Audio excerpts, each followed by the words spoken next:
The Crusades were a series of holy wars fought between the Christians and the Muslims. They were urged by Pope Urban II in 1095.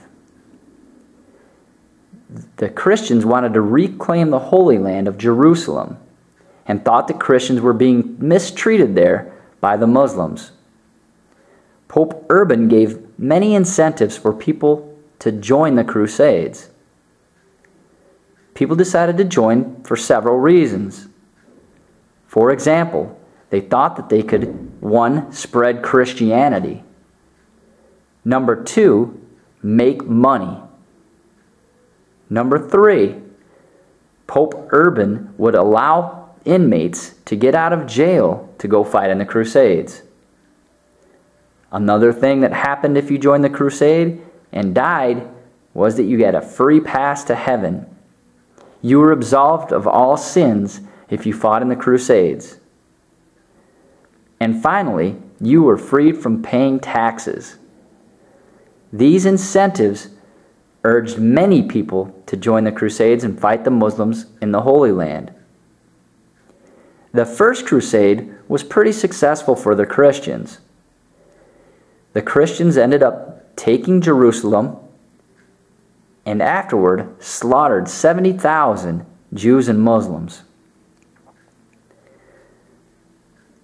The following crusades were not very successful, however. After Muslims had regained some control of the Holy Land, the Christians got another fighting force to go over. But the Second, Third, Fourth, Fifth, and Sixth Crusade were not very successful, and the Muslims regained Jerusalem.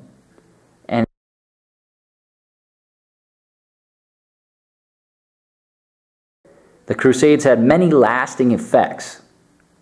The hatred between Christians and Muslims grew, but religion increased tremendously. There was also an increased trade between the areas fought during the Crusades. There was also a money economy developed instead of a barter economy. The Crusades were not the only religious persecution happening at the time. The Reconquista in Spain had Ferdinand and Isabella trying to get rid of all the Muslims and Jews. Many Muslims and Jews were burned at the stake, expelled, or jailed. 150,000 people fled Spain at this time. Ferdinand and Isabella pretty much did succeed in purifying Spain for Christianity, but lost a lot of their workers and intelligence in the process.